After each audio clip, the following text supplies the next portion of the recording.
besar bersama dengan keluarga di tempat ini, bersukacita karena anak sulung mereka boleh ditambahkan Tuhan. Hari ini dia boleh berhari ulang tahun, dan ucapan syukur juga Tuhan di beberapa waktu yang lalu orang tua mereka dipanggil oleh Tuhan, telah melewati 40 hari mereka ada dalam keadaan penyertaan Tuhan yang luar biasa. Kami ada di sini bersama memuji menyembah Tuhan. Kiranya Tuhan mengurapi kami semua yang menaikkan pujian, yang memainkan alat musik, yang melayani Tuhan pada saat malam hari ini, memimpin pujian, bahkan yang menyampaikan sabda firman Allah. Biar semua kami ada di dalam urapan kuasa Roh Kudus-Mu.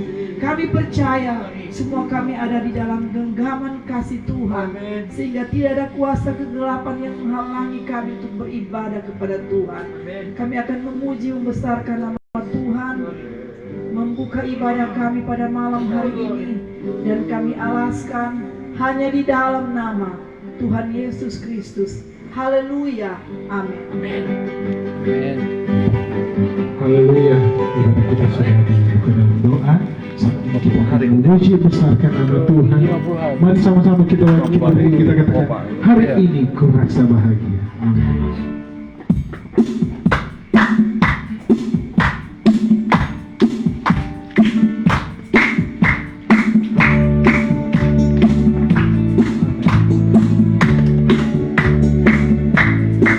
Hari ini ku rasa bahagia, berkumpul bersama saudara seiman. Tuhan Yesus rasa Tuhan kita, tanpa memandang di antara kita. Hari ini ku rasa bahagia. Hari ini ku rasa bahagia, berkumpul bersama saudara seiman. Oh Tuhan Yesus, Tuhan Yesus rasa Tuhan kita, tanpa memandang di antara kita. Bergandengan tangan dalam kasih, dalam satu hati, berjalan dalam terang kasih Tuhan. Mari kita tunjuk sama kita. Kau sahabatku dan kau saudaraku, tiada yang dapat memisahkan kita. Oh, kau sahabatku dan kau saudaraku, tiada yang dapat memisahkan kita. Mari katakan dari awal, malam ini ku rasa bahagia, berkumpul bersama saudara seiman. Tuhan Yesus rasa Tuhan kita, tanpa memandang di antara kita.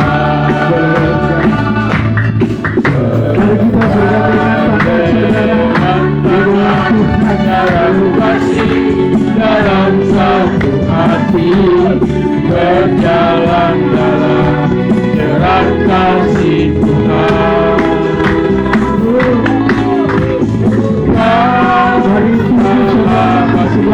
Dan kau saudaraku, tiada yang dapat memisahkan kita. Kau sahabatku dan kau saudaraku, tiada yang dapat memisahkan kita. Kau sahabatku, kau sahabatku dan kau saudaraku, tiada yang dapat memisahkan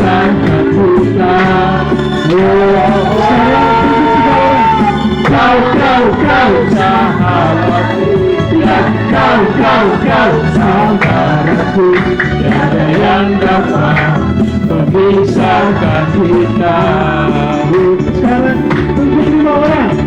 Kau sahabatku, dan kau saudaraku, tiada yang dapat memisahkan kita. 5 orang lagi. Yang paling jauh, kau sahabatku, dan kau saudaraku, tiada yang dapat memisahkan kita. Pujikan keluarga Tuhan, pujikan keluarga Tuhan. Amin. Terjalin mesra sekali, semua saling mengasihi, berpaksa menjadi keluarganya Tuhan. Haleluya, berikan kemuliaan untuk nama Tuhan. Puji Tuhan, silakan duduk. Saat ini diberikan kesempatan kepada tuan rumah untuk bersaksi. Sebenarnya Billy, nah ada Billy mungkin diwakili oleh orang tua. Puji Tuhan.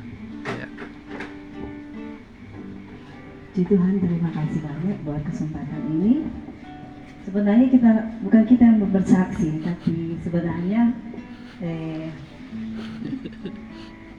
suami.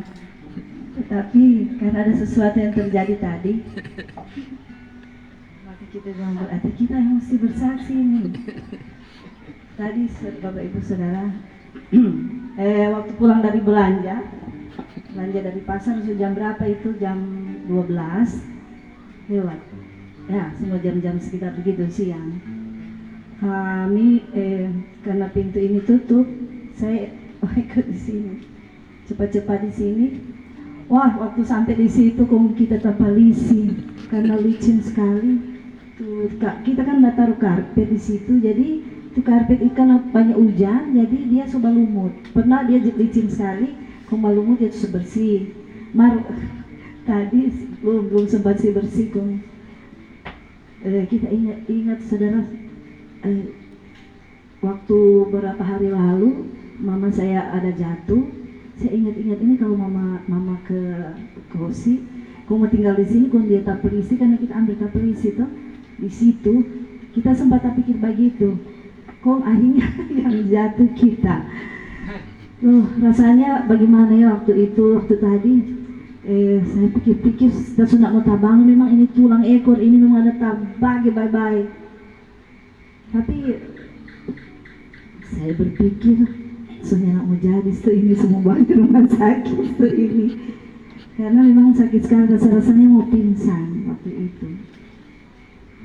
Tapi saya berdiri, saya sudah berserah pada Tuhan. Tuhan, apapun yang terjadi, kalau Tuhan izinkan melalui kecelakaan ini, saya berserah. Kalaupun melalui kecelakaan ini Tuhan mau panggil kita sesiap ya. Tidak seperti dulu kalau mau mati itu saya paling takut sekali. Tapi sekarang saya sudah siap, saudara-saudara. Jadi saya tidak ada kekhawatiran tadi. Cuma memang sakit. Syukur saudara-saudara, saya pikir kalau seandainya kita punya badan ini kurus, mungkin memang tak bagi memang itu tulang ekor. Tapi syukur tetap badan belakang ini tebal. Jadi datang lindung sedikit. Jadi puji Tuhan, saya berpikir saya sudah tidak akan mengadakan lagi acara malam hari ini. Tapi puji Tuhan, saudara-saudara, Tuhan berikan saya kekuatan untuk mampu melaksanakan acara yang sudah terjadwal. Ya, saya pikir ada iblis yang seringkali menghalang-halangi ya rencana Tuhan dalam kehidupan kami, tapi Tuhan itu lebih hebat dari semua kuasa-kuasa yang ada dalam dunia ini. Bapak Ibu saudara-saudara sekalian, hari ini adalah hari ulang tahun dari anak kami Billy yang ke-28 tahun, walaupun dia ada di jauh ya, dan sekaligus setelah dihitung-hitung, tepat hari ini adalah hari yang ke-50 Papa pergi meninggalkan kita yang sudah lebih dulu.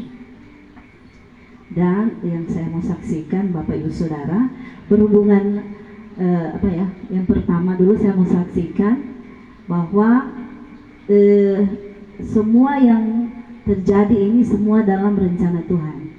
Tidak ada yang saya undang-undang ya khusus, karena ini semua sudah terjadwal. Baik dari Papa saya meninggal, memang akan ada ibadah pada waktu itu di tempat ini. Kemudian pada waktu Papa 25 hari sudah bikin mingguan, memang ada ibadah juga di sini, jadwal dari kaum itu. Dan jadi sudah dirangkaikan, dan juga sekarang ini memang ada jadwal, jadi sudah dirangkaikan. Dan nanti pada 100 hari memang akan sudah tepatnya tanggal 13 dari puncak dari acara, karena orang semua setahu Bapak Gembala setahu mulai dari tanggal 23 ini sampai tanggal 13 Juni semua ada angka 3.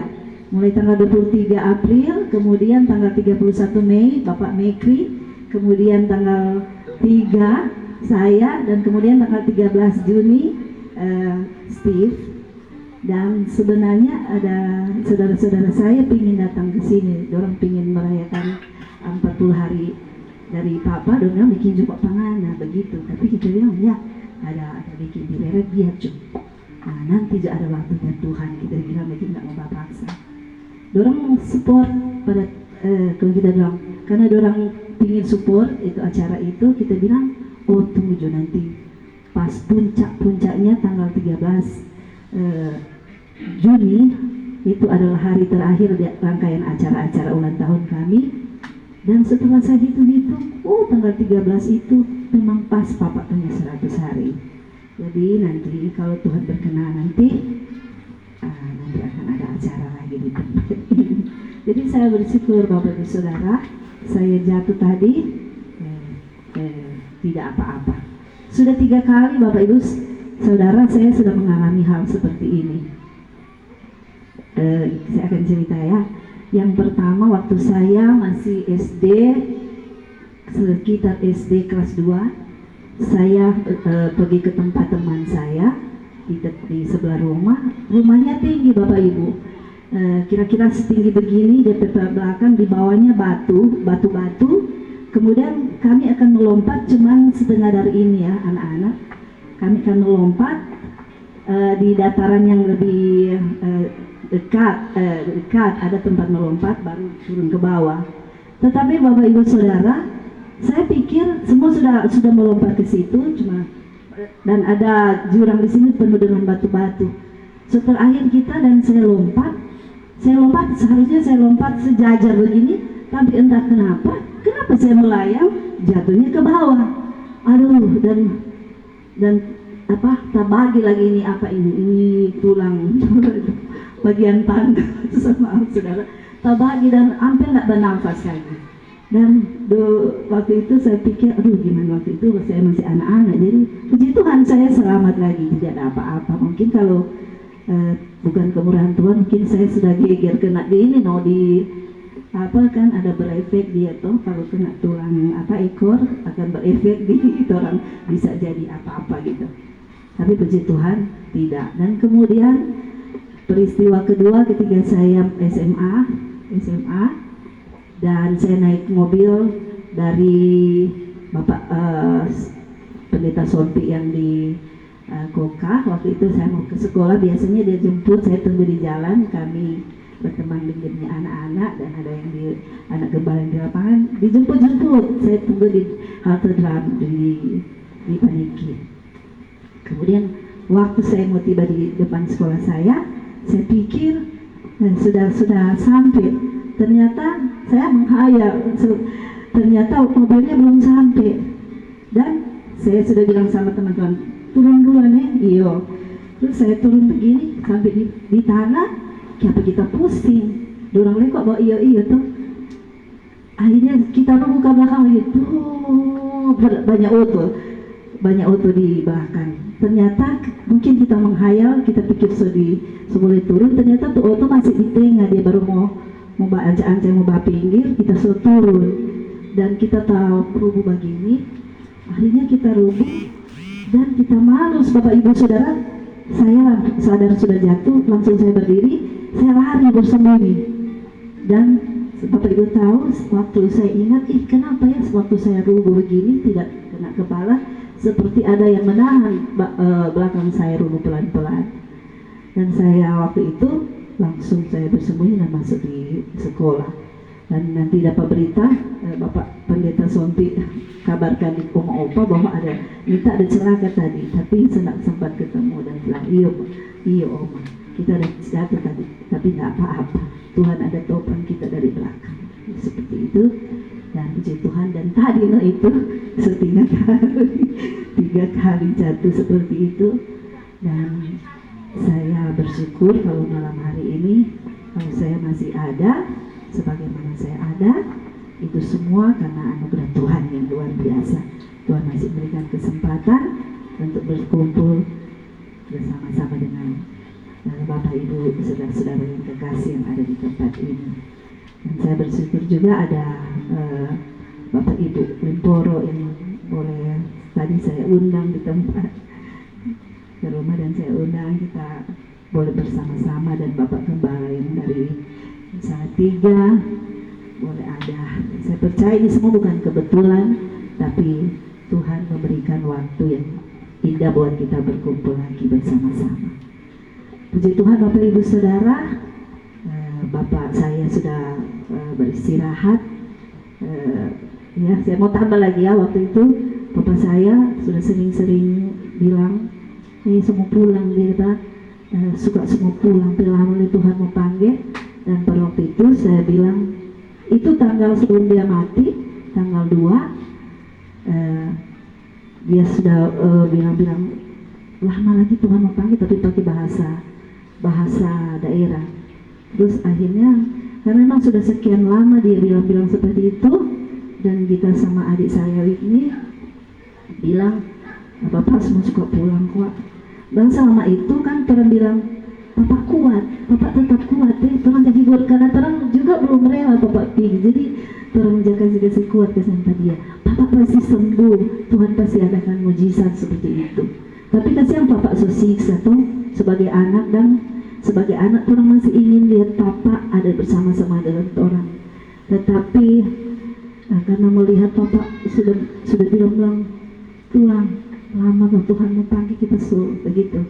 Akhirnya antara Bapak Sosiksa hari itu, kan hari Minggu itu, terang dan adik Whitney bilang sudah di ini, Bapak kalau semua siap-siap, orang juga akan siap juga kalau Bapak orang semua ikhlas seperti itu.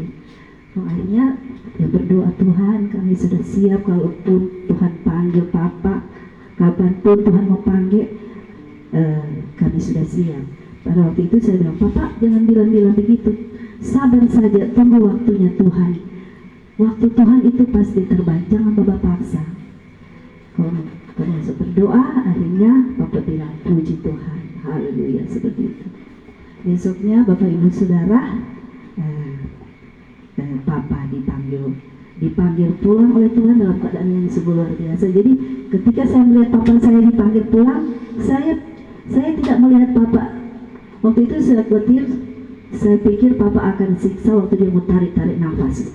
Itu yang saya khawatirkan, saya akan menyaksikan Papa itu akan tarik-tarik nafas dengan siksa. Tapi ternyata tidak Bapak Ibu, di saat yang tidak kami duga dia sudah tidak ada.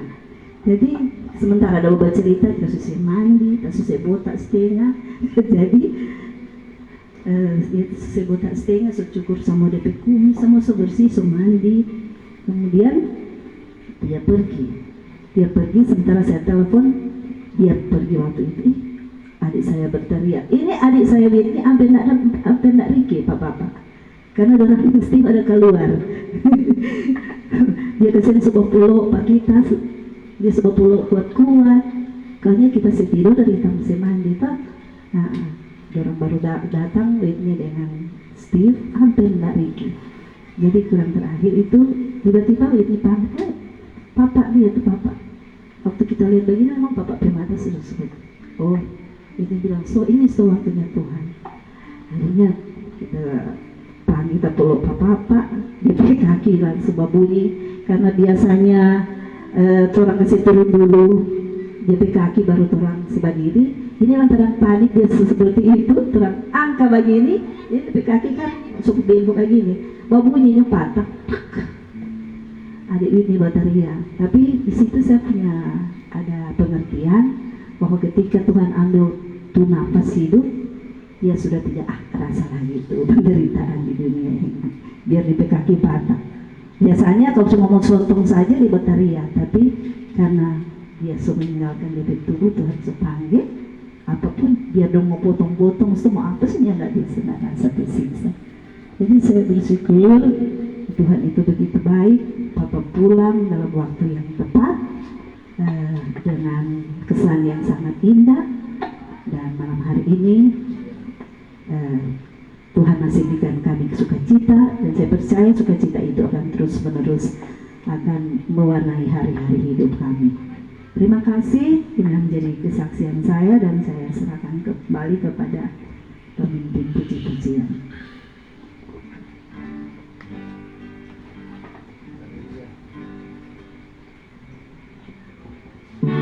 Puji Tuhan, Tuhan memberkati kesaksian dari tuan rumah. Dan saat ini kita akan bawakan korban persembahan yang pertama. Mari kita berdoa. Kami ucap syukur Tuhan, Kau sungguh baik kehidupan kami di tengah sukacita dari keluarga di tempat ini. Kami boleh memuji besarkan nama-Mu. Dan saat ini kami akan bawakan korban persembahan yang pertama. Kau berkati kami sesuai dengan janji firman-Mu.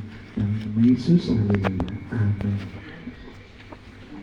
Sementara persembahan dijalankan, kita nyanyi satu pujian. Rayakan Yesus, rayakan.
Mari kita berdiri sama-sama. Rayakan Yesus, rayakan. Amin. Rayakan Yesus, rayakan. Rayakan Yesus, rayakan. Rayakan Yesus, rayakan. Dia bangkit, dia bangkit, dia bangkit, dan hidup selamanya, selamanya. Dia bangkit, dia bangkit, marilah rayakan, marilah rayakan, marilah rayakan kebangkitan, kebangkitan Tuhan kita. Oleh darah Tuhan, oleh darah Tuhan, oleh kesaksian kita, oleh kesaksian kita.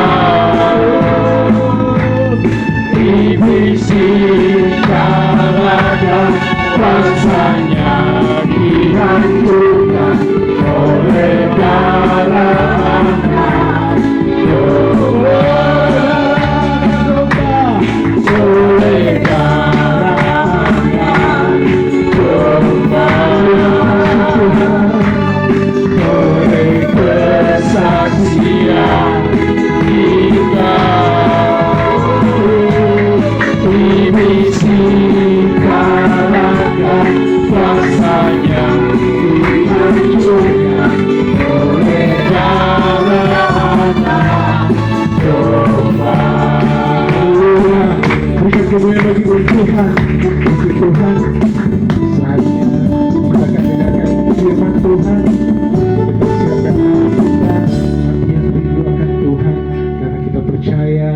kebutuhan terbesar kita adalah firman Tuhan, karena dengan firman Tuhan iman kita diteguhkan, iman kita dikuatkan.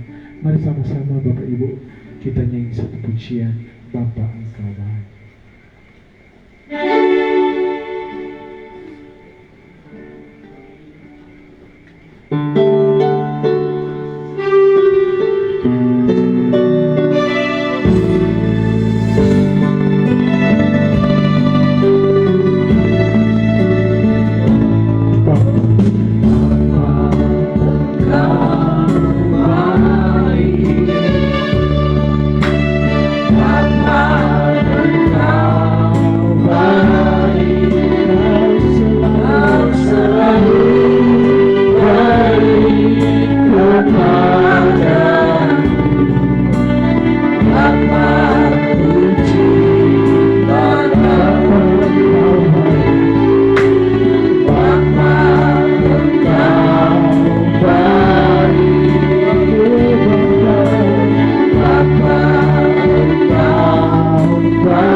keluarga Mena Manueke di tempat ini.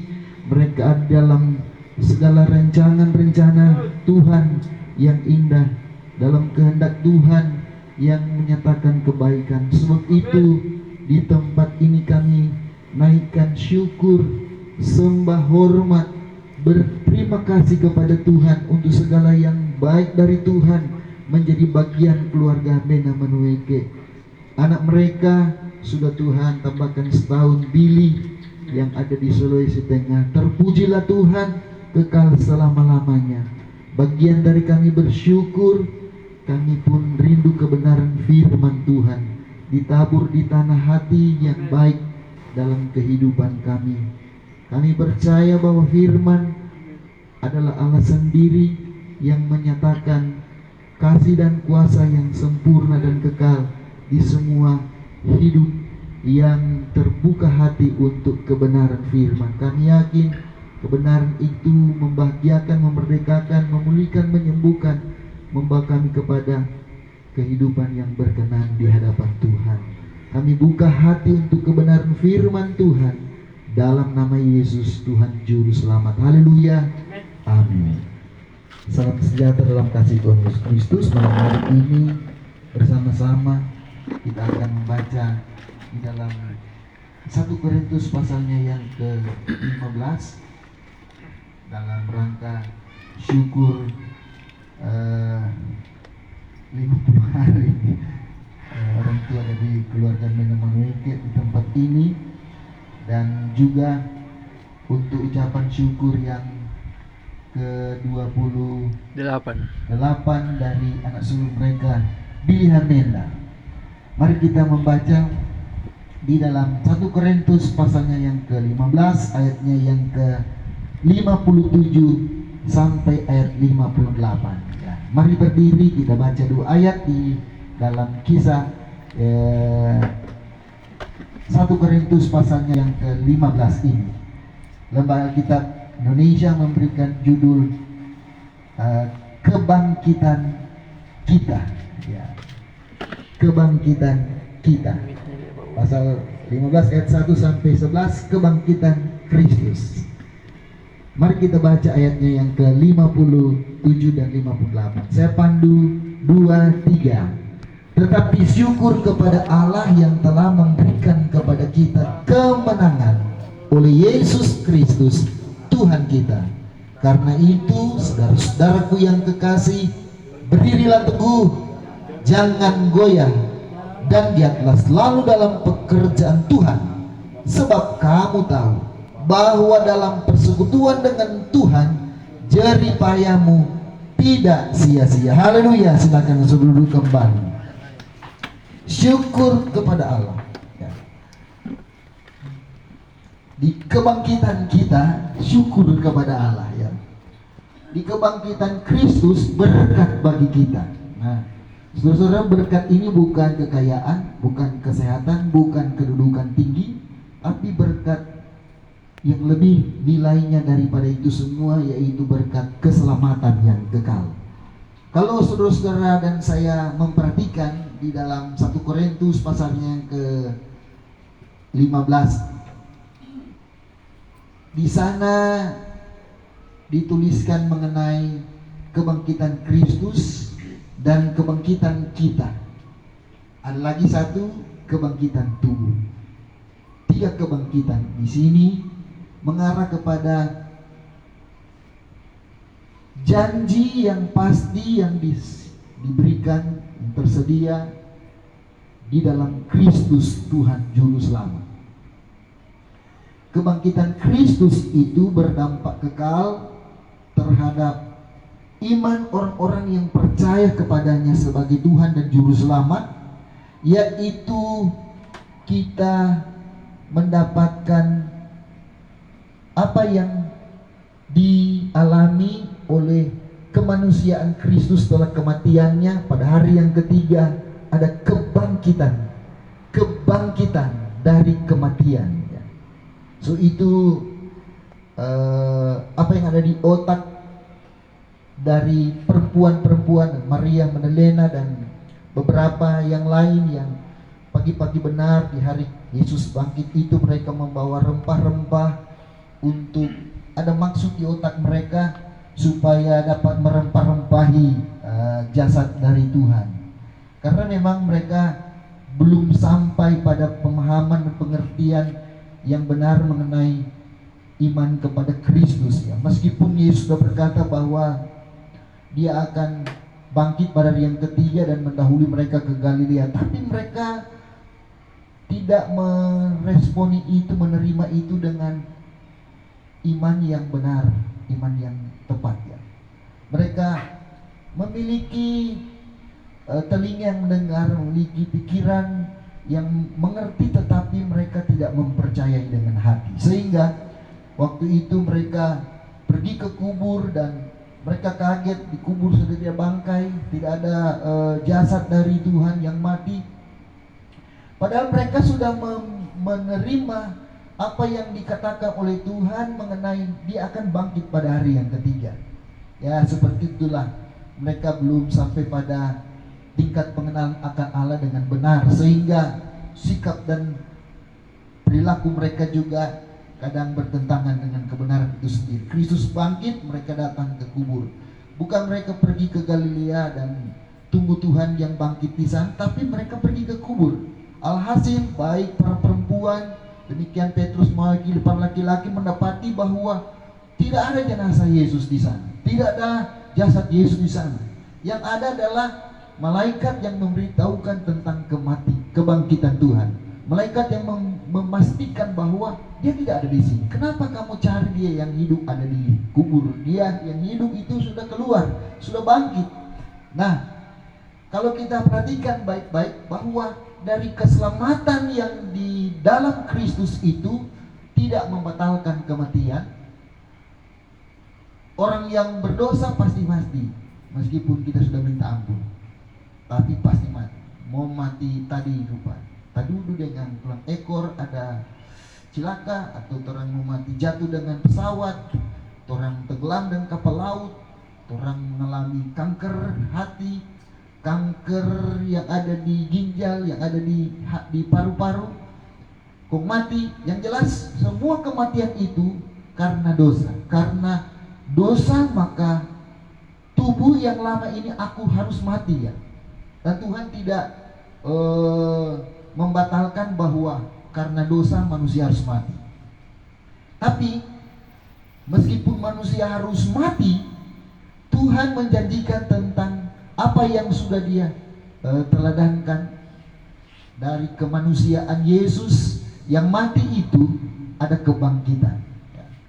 Darahnya tertumpah, ada penebusan dan pengampunan dosa. Kemudian dari kebangkitannya ada pengharapan juga bagi orang yang percaya, yang sudah ditebus oleh darah Yesus dan hidup menuruti kehendak Kristus. Kalau mati pasti mengalami kebangkitan seperti Kristus mengalami kebangkitan. Kalau kita perhatikan baik-baik di pasalnya yang ke-15 dari 1 Korintus ini, di ayatnya yang ke-12, jadi bila mana kami memberitakan bahwa Kristus dibangkitkan dari antara orang mati, bagaimana mungkin ada di antara kamu yang mengatakan bahwa tidak ada kebangkitan orang mati? Tidak ada kebangkitan orang mati. Tadi di komunitas agama yang orang Yahudi itu ada kelompok Farisi, ada kelompok Saduki ya.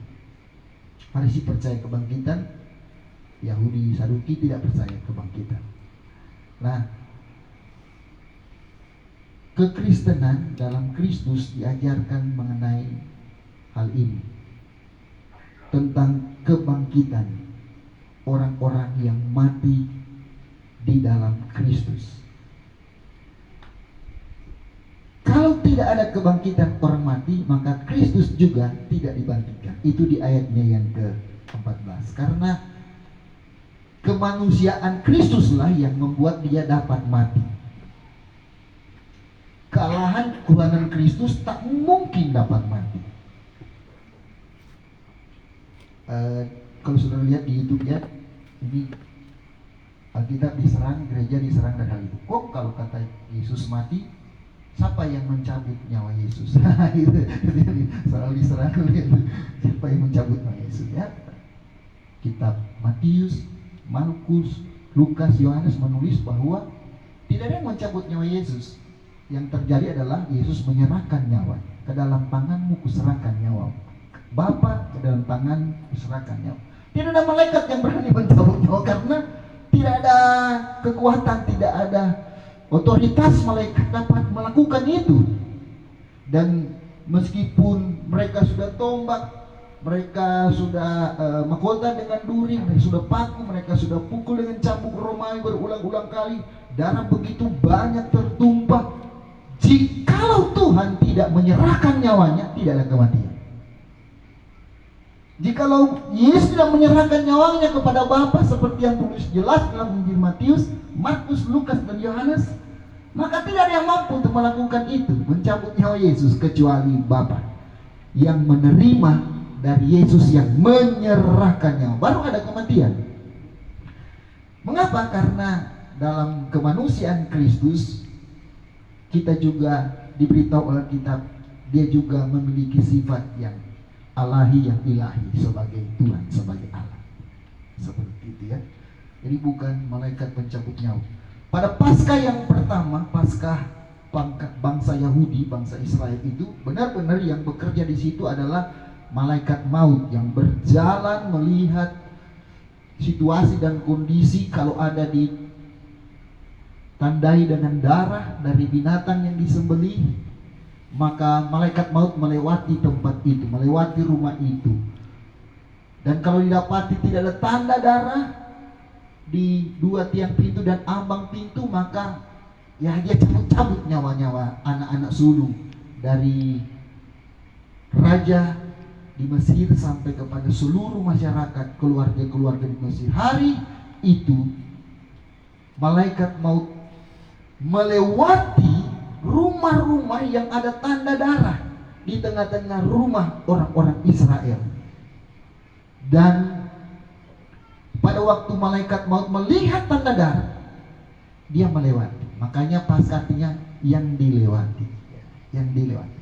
Sebenarnya itu lebih menuju kepada yang selamat dari maksud malaikat maut berjalan untuk mencabut nyawa pada masa itu ya. Yang jelas perbedaan yang signifikan antara Paskah orang Yahudi dan Paskah dalam kekristenan sangat-sangat jelas dari hal ini.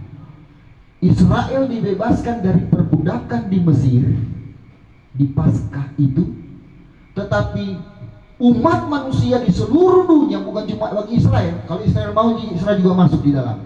Sebenarnya itu yang pertama maksud Tuhan. Tapi karena Tuhan tahu mereka tegak teguh, keras kepala, maka ini menjadi kasih karunia bagi seluruh bangsa.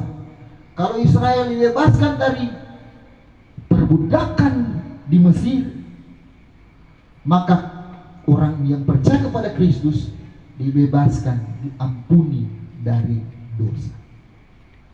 Mana lagi berdampak buruk? Diperbudak dengan kerja rodi atau berdosa?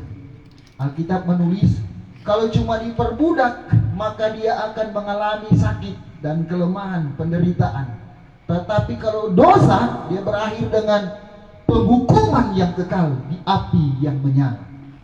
Sebab itu nilai yang kekal dari darah Yesus itu menjadi berkat bagi pengikut Kristus, orang yang percaya, orang Kristen yang diampuni dan diselamatkan di dalam Kristus. Yang menjadi pertanyaan, sama seperti Israel telah keluar dari Mesir, tapi sifat-sifat budak di Mesir masih terbawa di perjalanan, berdampak buruk. Seluruh generasi yang keluar Tuhan bunuh di perjalanan sebelum tiba di tanah perjanjian. Tuhan yang membunuh mereka. Mengapa? Karena mereka selalu bertengkar, selalu bersungut. Bersungut, bertengkar, bersungut, bertengkar. Itu sifat budak. Itu sifat-sifat manusia yang masih diperbudak seperti Mesir, seperti itu. Kurang menghargai Tuhan di tengah-tengah perjalanan. Tuhan berkati dengan makanan yang baru, mereka ingat-ingat yang lama di Mesir. Mereka ingat daging, ingat bawang yang ada di Mesir. Mereka ingat-ingat yang Mesir. Mereka seolah-olah di pikiran mereka yang masih seperti sudah bebas dari Mesir, tetapi roh perbudakan itu masih merasuki mereka sehingga mereka kurang menghormati Tuhan di perjalanan. Akhirnya Tuhan bunuh mereka semua. Yang dia tulis Alkitab kecuali Kaleb dan Yosua. Sebenarnya ada 3. Anak Eliezer, anak dari Harun, itu Eliezer juga imam yang menggantikan Harun. Yang jelas adalah kematian itu akan memburu dan berdampak buruk bagi orang-orang yang tidak menghormati Tuhan. Tapi kematian yang terjadi kemudian setelah Kristus mati, bagi orang yang percaya itu tidak berdampak buruk, tetapi berdampak yang baik, bahagia, indah dalam kekekalan.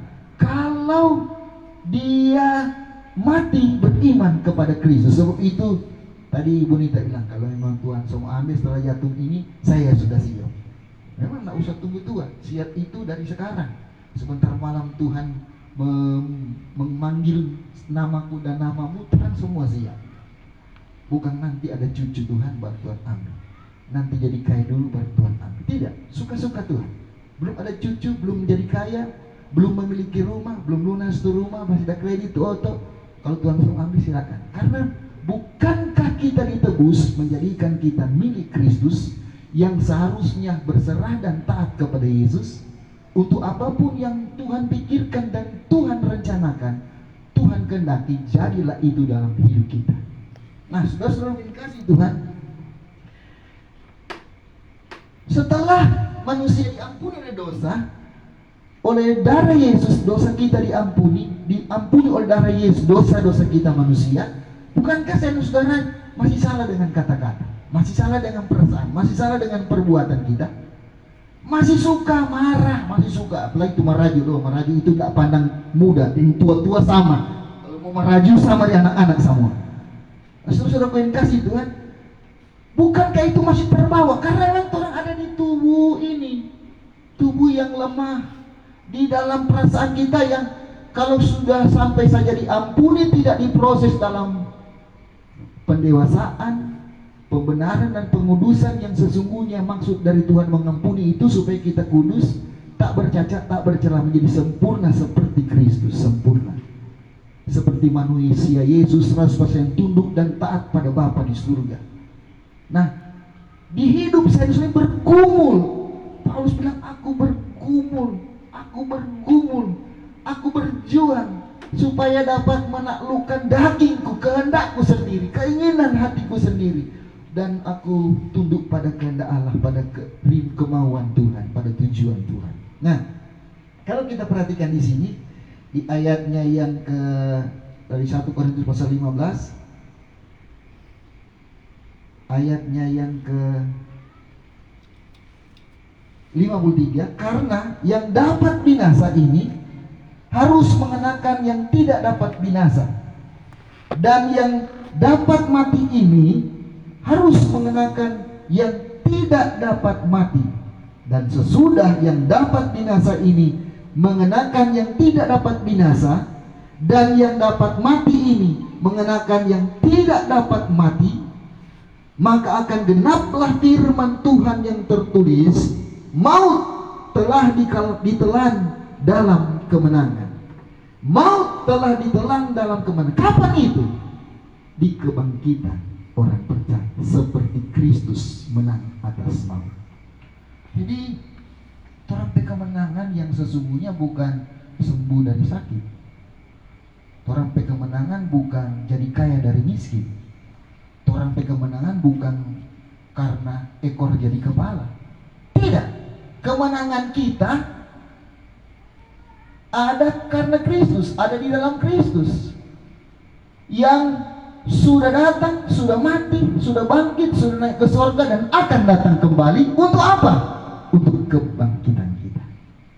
Jadi kalau Tuhan Yesus datang kali yang kedua, dia bukan sebagai juru selamat, tetapi dia sebagai hakim yang adil. Kedatangan yang pertama sebagai juru selamat, kedatangan yang kedua dia Tuhan yang menghakimi dengan adil. Bagaimana dia melihat orang-orang yang sudah diampuni, apakah hidup dalam kebenaran atau balik-balik ulang di dalam dosa, suka bahkan senang bergumul di tengah-tengah dunia ini, lebih senang dengan dosa daripada lebih senang dengan kebenaran setelah ditebus. Bukankah masih banyak yang seperti itu di hari-hari ini? Dan saya dan saudara berjuang untuk tidak sekali-kali kompromi dengan dosa. Katakan amin. Roh Kudus akan menolong saya dan saudara. Nah, orang mau dimanapun, godaan doi, godaan seks, godaan kedudukan, godaan harta kekayaan, itu ada di mana-mana. Ada yang bilang, tinggalkan istrimu, ikut dengan aku. Tinggalkan suami, ikut dengan aku. Tinggalkan bosmu yang Kristen itu, ikut dengan aku, bukan Kristen. Nah, saudara-saudara, lihat di sini. Kalau ada orang yang menjadi pengikut Kristus, DP pikiran di dunia, harta dunia, kemewahan dunia, umur panjang di dunia, cuma karena kekayaan, kedudukan, fasilitas hidup yang sementara ini saja, meskipun mewah, itu menjadi jebakan seperti iblis menjebak begitu banyak orang. Hampir seluruh satu generasi yang keluar dari Mesir terhukum oleh Allah di perjalanan menuju ke negeri perjanjian itu. Kalau saudara perhatikan, orang terhukum karena perut, orang terhukum karena dompet otak. Seperti itu juga yang terjadi sekarang ini. Orang-orang yang sudah ditebus masih terhukum dengan perutnya, masih terhukum dengan apa yang di pikiran yang masih gelap. Dosa sudah diampuni, tapi pikiran masih gelap. Ini perlu pergumulan dalam pertolongan Roh Kudus supaya terang itu pikiran dan semua yang dapat dikatakan dan dilakukan. Katakan amin. Ini penting sekali, karena kalau saya sudah tidak memahami bahwa karya Tuhan bukan cuma sebatas menebus, tetapi Dia ingin membawa kita yang ditebus ini menjadi seperti Dia, sempurna, tak bercacat, tak bercela. Artinya tidak suka dengan pelanggaran, kegelapan, dan dosa. Kita muak dengan hal-hal seperti itu. Kita berawas-awas supaya jangan jadi seperti yang lalu-lalu, seperti yang lama, manusia lama kita. Karena kita sedang berjalan kepada panggilan yang kudus, panggilan dari Allah yang kudus, yang kalau Dia datang sebagai hakim yang adil, yang kudus dan benar. Nah, coba kita perhatikan di sini. Di ayatnya yang ke-55, hai maut, di manakah kemenanganmu? Hai maut, di manakah sengatmu? Sengat maut ialah dosa, dan kuasa dosa ialah hukum Taurat. Tetapi syukur kepada Allah yang telah memberikan kepada kita kemenangan oleh Yesus Kristus Tuhan kita. Berhadapan dengan dosa, berhadapan dengan maut, saya dan saudara, oleh Kristus dosa dan maut sudah diselesaikan, sudah dikalahkan. Saya dan saudara mengalami kemenangan di dalam Kristus. Sebab itu Roh Kudus yang melanjutkan pekerjaan Allah di tengah-tengah gereja yang sudah ditebus oleh darah Yesus. Duanya adalah kita taat pada Yesus, kita taat pada Allah, kita taat pada Tuhan. Orang-orang yang diampuni tidak taat pada Allah, tidak taat pada Yesus, tidak hidup dalam kebenaran, tidak dalam keselamatan. Karena keselamatan itu selalu membawa orang taat pada Allah dan hidup menuruti Allah. Saudara-saudaraku yang dikasihi Tuhan, bukan sekedar kita menang saja, tetapi Paulus bilang begini untuk orang-orang yang ditebus, untuk orang-orang yang mendapat penebusan dan kemenangan oleh Kristus yang datang, yang mati, yang sengsara mati dan bangkit dan naik ke surga dan datang kembali. Bahwa orang-orang itu harus sampai kepada yang dimaksudkan oleh Tuhan menebus mereka, yaitu supaya mereka semua hidup dalam kebenaran yang memerdekakan. Alkitab bilang kebenaran itu memerdekakan. Itu baru kemenangan yang sesungguhnya. Menang karena kebenaran kita pahami dan kita turuti, kita lakukan, kita aplikasikan dalam hidup ini. Nah, kalau semua itu telah terjadi, nah maksud Tuhan bukan sekedar saya masih hidup setelah ditebus, setelah kita diproses menjadi orang benar, sudah ambil juga Tuhan semua ambil. Nah, belum. Tuhan belum ambil sampai proyek Allah digenapi dalam hidup. Maksud, rencana Allah, tugas-tugas dari Allah itu kita kerjakan. Setelah saya dan saudara diampuni, diproses menjadi pribadi yang berkenan di hadapan Tuhan dalam pertolongan Roh Kudus. Ingat ayat ke-58, ayat 57 sekarang 58. Karena itu saudara-saudaraku yang kekasih, berdirilah teguh, jangan goyah, dan giatlah selalu dalam pekerjaan Tuhan, sebab kamu tahu bahwa dalam persekutuan dengan Tuhan jeripayahmu sia-sia. Mengapa jeripayahmu tidak sia-sia? Di dalam Kristus berdiri teguh, jangan goyah, giat selalu pekerjaan Tuhan, sebab jeripayah persekutuan kita dengan Tuhan, jeripayah kita tidak sia-sia. Ini yang belum dibahas oleh banyak orang.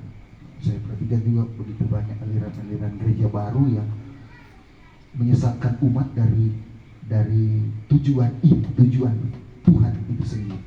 Pokoknya kalau jadi Kristen nggak ada sakit-sakit. Kalau menjadi Kristen nggak ada orang miskin. Kalau jadi Kristen semua jadi kepala. Begitu sakit dan miskin dan bukan jadi kepala, soalnya nggak jadi kepala, jadi murtad. Mana tuh Tuhan? Nggak semua. Mana tuh Tuhan? So mati tapi Pak. Mana tuh Tuhan? Orang miskin dari dulu. Terus aku yang kasih Tuhan. Kita dalam keadaan tidak sembuh dan mati, dia tetap Tuhan. Kita bukan jadi kepala dan tetap miskin, dia tetap Tuhan. Yang menjadi harta ini dalam hidup saya saudara, dia ada di tengah-tengah orang yang miskin. Dia ada di tengah-tengah orang-orang yang sakit. Dia ada di dalam hidup orang-orang percaya yang matinya sampai matinya dia percaya Yesus adalah Tuhan. Tuhan tidak perlu membuktikan karena dia ada, orang mesti sembuh dari sakit.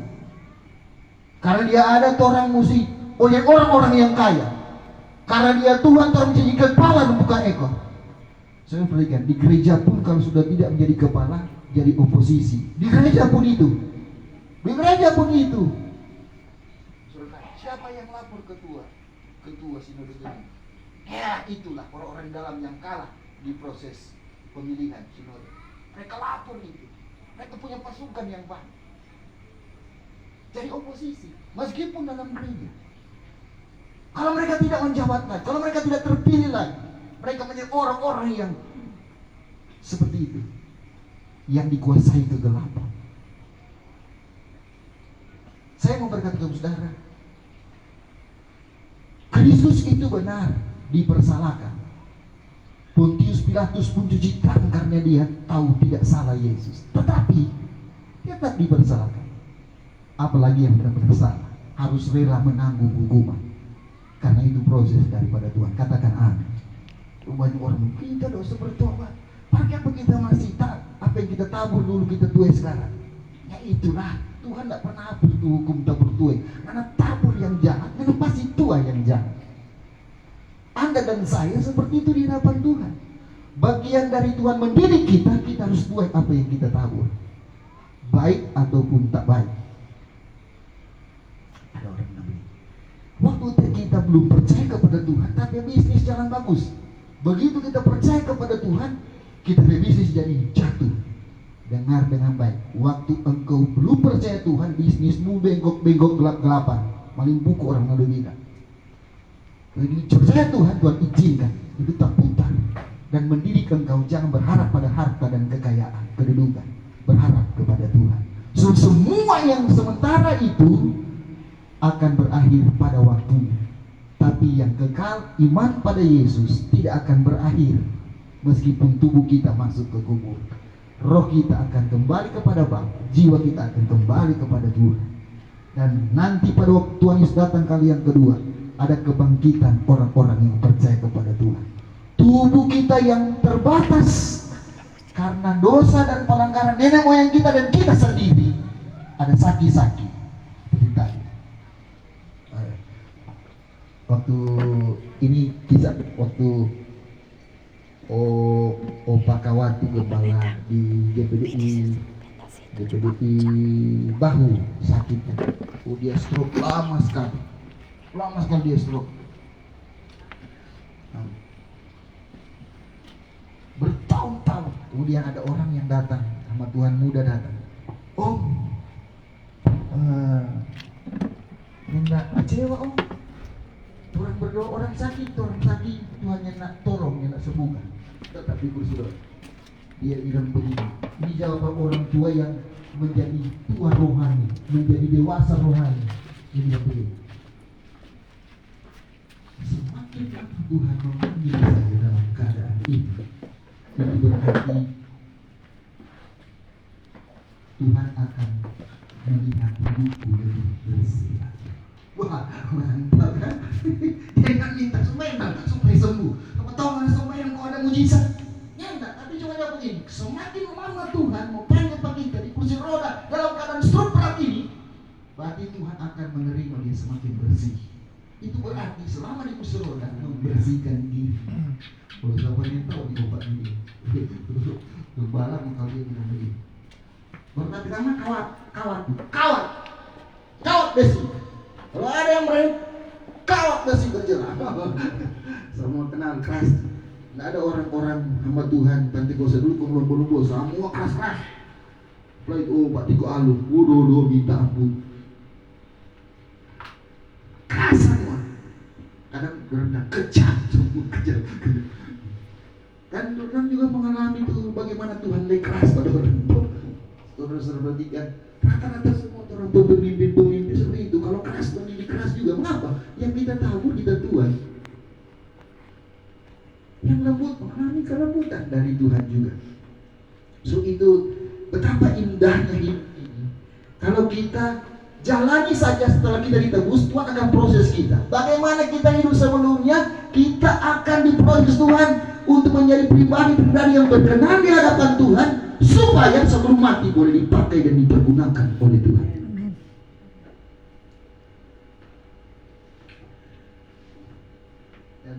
Dan keluarga Amena WG ini menjadi nyata. Sebelum Tuhan panggil mereka satu demi satu pergi kepada tempat yang Tuhan sediakan di Firdaus, berkumpul dengan orang tua, mereka melayani Tuhan. Mereka melayani Tuhan. Bahkan dompet pelayanan itu spesial di musik tuh. 100 jemaat paling tinggi ada 5 tahu main musik. Nah, betapa penting ini dia. Saya juga waktu tadi bilang, waktu Ibu Nita bersaksi bahwa ternyata belum boleh Tuhan mupang, masih boleh bermain musik. Ya iyalah, belum ya. Kalau Tuhan panggil Ibu Nita, kurang Pak Erik tahu main keyboard di sini. Waktu lalu di acara Bang Laudia, Pak Erik ada di Lamongan, Ibu Nita di Tondano, tuh keyboard. Aduh, balala.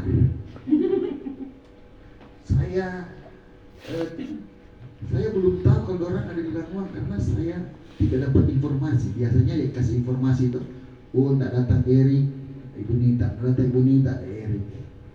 Tapi ini yang tidak ada informasi. Jadi saya bilang begini, yang Tuhan tuntut kalau ini keyboardnya ada orang bermain di ibadah, ada keyboard, Pak Erik, Ibu Nita. Mengapa? Tuh orang ini tidak banyak. Materi yang Tuhan taruh tali itu cuma 2 orang. Banyak senatan semenit belajar. Kenapa orang masih hidup? Karena Tuhan mau mereka giat di pekerjaan Tuhan dengan talenta-talenta yang Tuhan beri. Tuhan mau itu. Kalau mau bikin pujian banyak, mata bermain musik sedikit, bukan? Kalau saudara-saudara perhatikan, begitu banyak talenta yang Tuhan beri yang dapat dipakai di pekerjaan Tuhan. Apa itu? Musik, tukang babas, apa lagi? Memasak. Kalau bikin kantin memang begitu tuh. Nah, biasanya kalau memasak ini bersumut-sumut ya sudah, kacau habis. Tapi kalau yang bermain musik tak bersumut-sumut, taat pada Yesus, lakukan dengan rendah hati sebagai bagian pengabdian dan sebagai bagian mendedikasikannya itu untuk Tuhan, mempersembahkannya itu untuk Tuhan, maka akhirnya adalah kemenangan, kebangkitan pada waktu Tuhan Yesus datang kali yang kedua. Tapi kalau sebaliknya, begitu Tuhan kasih talenta kemudian Tuhan pakai itu cuma untuk dunia, cuma untuk kesenangan-kesenangan yang bukan berpihak kepada, berdampak baik kepada kerajaan Allah, kerajaan Tuhan Yesus Kristus, maka semua itu menjadi nol dan sia-sia. Alkitab bilang, karena itu siapa mereka? Mereka yang ditebus. Karena itu mereka, siapa mereka? Di sini mereka yang diampuni dari dosa-dosa mereka. Karena itu mereka yang dijamin untuk ada kebangkitan setelah kematian. Sebelum mengalami kematian, mereka itu giatlah selalu dalam pekerjaan Tuhan. Sebab kamu tahu bahwa dalam persekutuan dengan Tuhan, jerih payahmu tidak sia-sia. Amin. Wow. Haleluya. Tidak sia-sia. Tadi terang semua datang, Jerih datang di pastor. Dia tanya, memang mau gimana? Diri dari jadi dan diri dari jadi. Kemudian dia mau masih mau ikut, mar dia belum ganti, masih pakai baju rumah. Dia bilang begini, mana suka mau begini? Oh dia senang sekali. Waktu ibu gembala bilang begini, oh mana anak pakai baju rumah ganti? Dia mau nangis, karena dia suka sekali mau datang di ibadah. Saya bilang begini Pak Ibu, istri saya, Pak Ibu Gembala, tunggu Pak Jeri. Jadi dibanding anak, aku menganti cepat-cepat dia datang. Karena suka mau ibadah Pak Tuhan. Aku gembala tunggu biar Bang Gembala dong marah-marah, terlambat, mana ada satu jiwa yang membawa ya itu jadi. Jadi orang tunggu dia dimandi, dia ganti. Orang lagi dia kemudian mama, gimana jadi? Oh ya sudah Gembala. Dia lari-lari dari rumah, kok semua tak panting di muka otot. Karena dia suka sekali mau beribadah ini malam di tempat ini. Itu jadi. Nilai jiwanya di hadapan Tuhan sama dengan Pak ya, sama dengan pengetahuan. Amin. Tak berbeda. Yang rindu memuliakan Tuhan. Amin. Dengan gayanya, jangan Tuhan menerima apa ada. Tapi yang jelas di sini adalah ini anak ini kalau datang di gereja, nggak ada pernah dia. Dia angkat tuh kursi. Saya perhatikan setiap kali dia masuk di ruang muka pastori itu, dia ambil sapu, dia sapu tuh depan pastori. Oh dia ambil tekan pel, dia pel. Meskipun yang kali kasihan dia pel bukan lebih bersih, malah lebih kesini-sini. Tiap kali dia atur itu, tiap kali dia datang dia atur tuh samuan, tuh sepatu tuh suap-suap dia atur serapi-rapi. Dia ambil sapu, dia pel semua di muka. Meskipun kalau di papel enggak ada tahu mesti pel ulang kalau tentang kita. Tapi yang jelas adalah ini anak ini meskipun dia dalam keadaan seperti ini, dia memiliki semangat untuk melayani Tuhan. Melayani Tuhan. So tempo apa kalau terlalu ibadah kalau dia ada di gereja kalau dia badiam? Oh dia susun kursi, dia ambil tuh tisu-tisu, biar mau ingus dia pegang, dia bawa di tempat sampah. Ini jadi, saya perhatikan hidupnya seperti itu. Kalau ada aqua gelas yang masih cuma minum dari satu botol begini cuma minum sepangkal begini, dia kasih habis tuh sisa baru dia kasih terus. Dia mau buang gitu, mengapa? Berkat itu.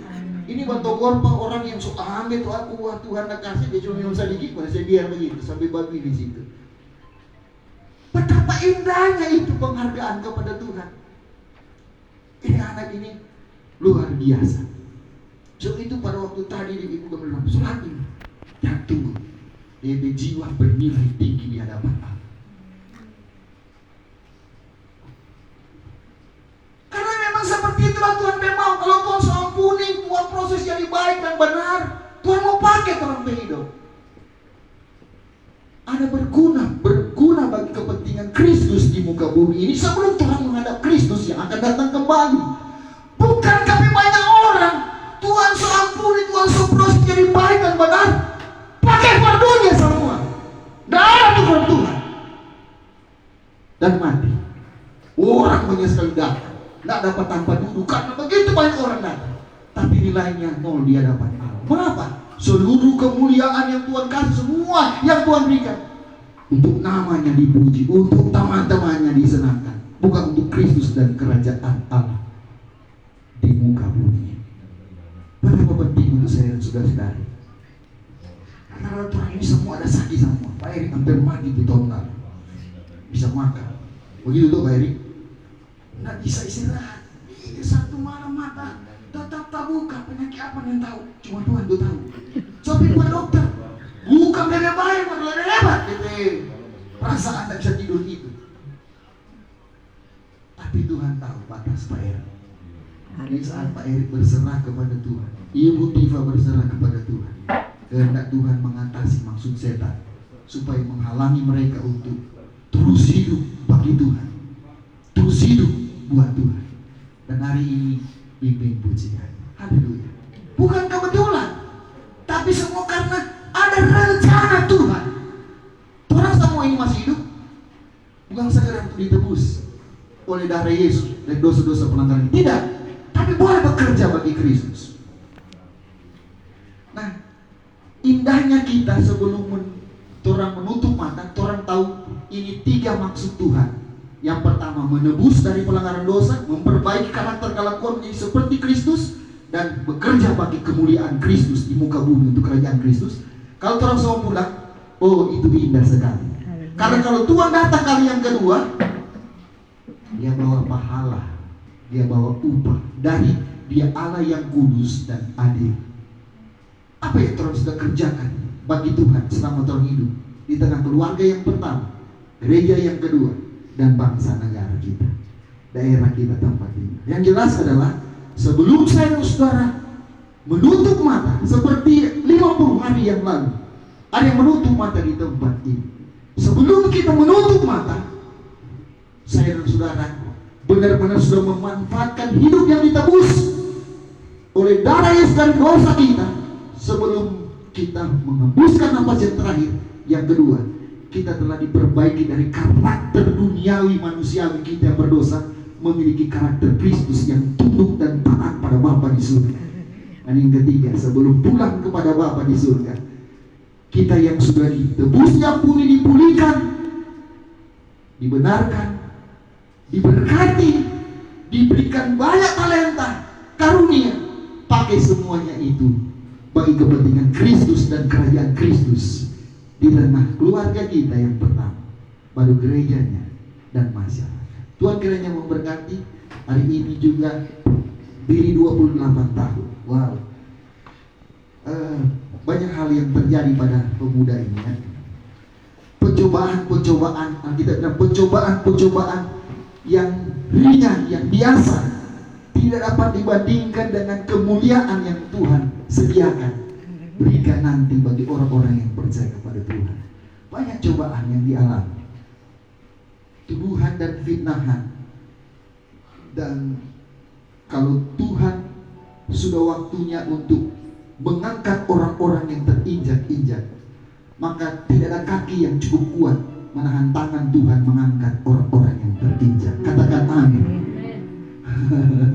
Waktu Billy pulang, dan saya dengar itu, saya dalam hati begini, udah proses kalau besar dan berat seperti ini, kalau sudah tiba waktu Tuhan, itu kemuliaan benar-benar besar dari Tuhan akan mengikutinya. Yang penting di sini adalah kita tetap percaya, kita tidak pudar dari percaya, kita tidak komplain pada Tuhan, kita tidak maraju pada Tuhan, tapi kita tetap terus setia mendedikasikan hidup yang sudah diampuni, sudah dikuduskan, dibenarkan, dan sudah diberkati Tuhan untuk menjadi berkat bagi kemuliaan Tuhan. Mari kita berdiri semua, ternyanyi pujian yang benar.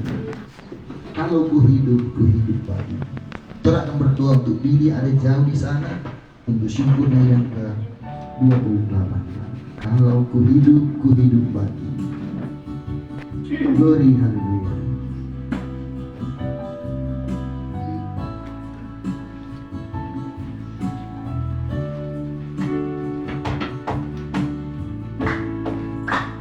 Kalau ku hidup bagimu, hatiku tetap menyembahmu. Dunia tak bisa menjauhkanku dari kasih-Mu. Selama ku hidup bagimu, mataku tetap memandangmu. Dunia tak bisa menjauhkanku dari kasih-Mu. Yesus, kau kebenaran.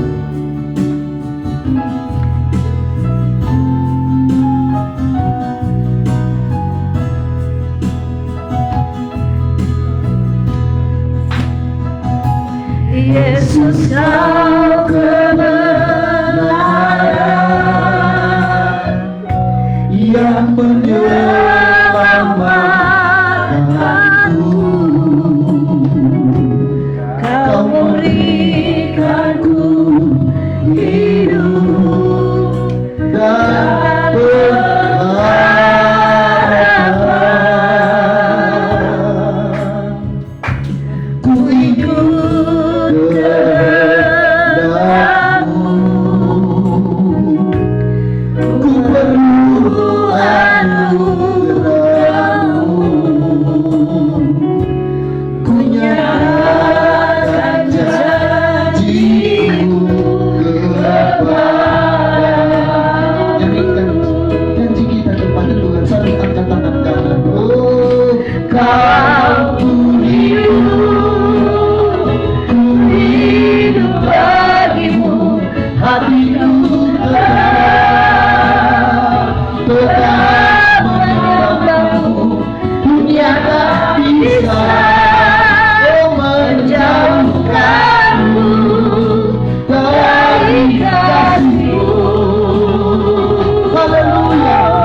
berdoa untuk Billy yang ada jauh di Palu. Bapa di surga, kami mengangkat tangan kami bersyukur buat 28 tahun Tuhan sudah anugerahkan dalam kehidupan Billy Amenda, anak sulung dari keluarga Benda Manuweke di tempat ini. Kami percaya bahwa dua tangan Tuhan ada terulur ke atas diri, dan kasih kuasa Tuhan yang sempurna, istimewa dan kekal itu memberkatinya dengan segala yang ada di pikiran dan di hati Tuhan. Biar semuanya tercurah di bawah dua tangan Tuhan, memenuhi diri dengan kasih karunia yang dari Tuhan, yang mengampuni, yang menguduskan, membenarkannya, dan yang mengurapi serta memakai, mempergunakan menjadi hamba yang setia melayani Tuhan bersama hamba Tuhan di sana, di bidang musik, di bidang pemuda dan remaja. Kami berdoa, berkatilah terus, urapilah terus, nyatakan terus kasih karunia Tuhan di atas kehidupan ini. Berkati rohani, jiwani dan jasmaninya, berkati masa mudanya, berkati pekerjaannya, berkati pergaulannya, dengan Roh hadir selalu menuntunnya pada seluruh kebenaran. Roh melindungi dia dari segala yang jahat. Roh Kudus menuntun Billy di kehendak Tuhan dan tujuan Tuhan yang seluruhnya mendatangkan kebaikan atas hidupnya. Hari ini 28 tahun, apa yang Tuhan berkati akan terus dan tetap diberkati sampai kekal selama-lamanya di dalam nama Tuhan Yesus Kristus. Berkat Tuhan menjadi bagian Billy. Demikian dengan mama papanya di sini juga ada yang Justin. Kami serahkan ke dalam tangan Tuhan. Di dalam nama Tuhan Yesus Kristus. Roh Kudus menolong, Roh Kudus melindungi, Roh Kudus menuntun kepada seluruh kehendak Tuhan yang semuanya mendatangkan kebaikan atas semua bagian keluarga Benda Manuweke.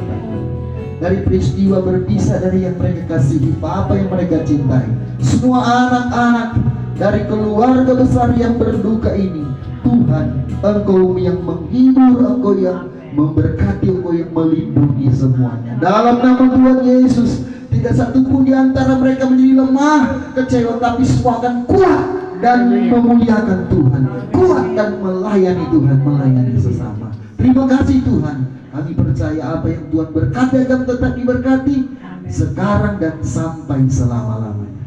Kami bersyukur, terima firman Tuhan dalam nama Tuhan Yesus Kristus. Haleluya. Amin. Puji Tuhan.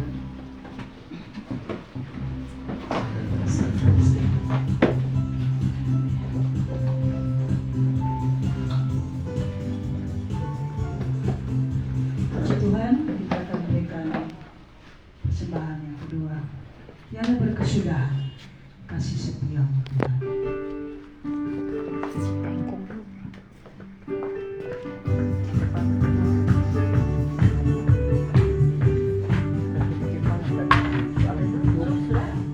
Ada berkesudahan, kasih setiamu Tuhan. Lalu baru rahmat-Mu bagiku. Hari berganti hari,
hari Jumat ada pemuda dan remaja, kemudian hari Sabtu latihan musik di gereja, dan hari Minggu kembali kita dalam ibadah raya di gereja.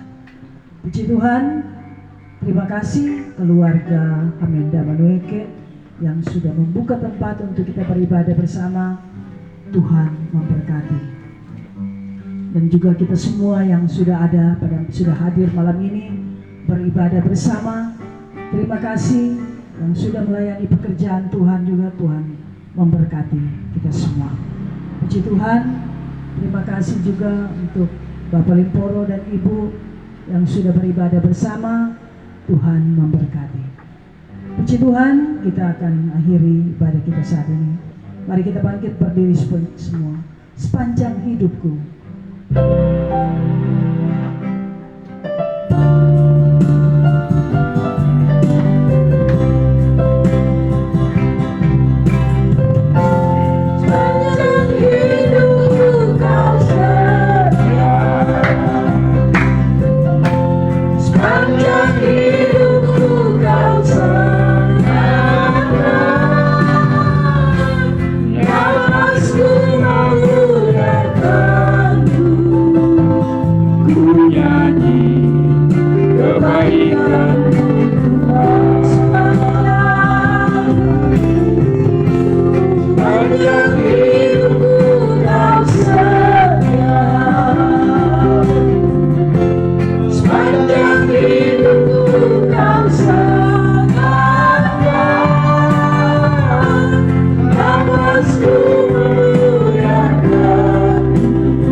Kami Tuhan sudah diteguhkan dengan firman yang begitu indah dalam kehidupan kami.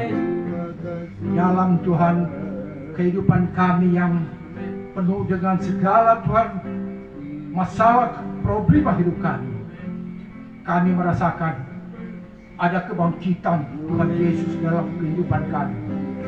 Kebangkitan Tuhan Yesus bukan hanya kebangkitan mengenai rohani kami, kebangkitan untuk kehidupan keluarga kita semua.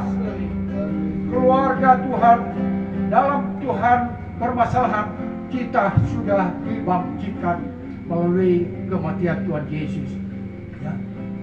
Dalam kehidupan kita, khususnya keluarga di sini, yang sudah Tuhan mengucap syukur, di mana Tuhan putra mereka sudah Tuhan ditambahkan 1 tahun. Itu adalah suatu rencana indah di dalam kehidupan kerajaan. Tuhan berencana masa depan yang penuh harapan yang ada di kehidupan kami. Kita sebagai Tuhan, anak-anak Tuhan, khususnya orang tua, banyak menyerahkan diri dalam tangan Tuhan. Anak-anak dan dalam tugas pekerjaan, itulah tugas sebagai orang-orang berjauh. Serahkan kehidupan Tuhan. Anak-anak ada bertugas jauh, tetapi Tuhan memelihara dia. Tuhan memelihara kita. Tuhan memelihara keluarga di sini semua. Maka pada malam hari ini indah sekali kita yang mengucap syukur kepada Tuhan. Akhir ibadah kita tidak sia-sia. Ya. seperti Tuhan firman Tuhan katakan, tidak sia-sia Tuhan segala Tuhan pengorbanan kita dalam kehidupan kita. Tuhan sudah menyediakan yang terbaik dalam kehidupan kita. Hari lepas hari kita harus teguh dalam menghadapi masalah yang penuh Tuhan. Iya, katanya. Masalah dalam hidup kita. Terima kasih Tuhan Yesus, hamba-Mu yang sudah Tuhan berkata Tuhan. Biarlah pakai hamba-Mu kita harus menerang Tuhan. Tuhan jangan berkati Tuhan. Semua Tuhan yang mempunyai yang hamba-Mu Tuhan berdoa. Tuhan terima kasih. Kita seberapa hari yang terakhir ini Tuhan sudah Tuhan berkati kita dalam firman-Mu dan kami yakin dan percaya kita semua Tuhan dikuatkan, yang Tuhan dikuatkan, yang Tuhan yang Tuhan limpah berhaluran Tuhan berkata yang sakit Tuhan sembuhkan. Terima kasih banyak Bapak, terima kasih Tuhan dan hadir kita Tuhan pada malam hari ini Tuhan. Kita Tuhan akan kembali ke tempat kita masing-masing. Kami yakin dan percaya Tuhan beserta dengan kita sampai di tempat tujuan. Terima kasih banyak Bapak di surga, terima kasih Tuhan. Akhir ibadah kita Tuhan, mengucap syukur dan terima kasih. Kiranya Tuhan Yesus Kristus yang ada di dalam kehidupan kita hari lepas hari untuk menjaga, melindungi kita sepanjang malam ini dan sampai Tuhan besok pagi. Tuhan beserta dengan kita. Terima kasih Tuhan, terima kasih atas kebangkitan Tuhan.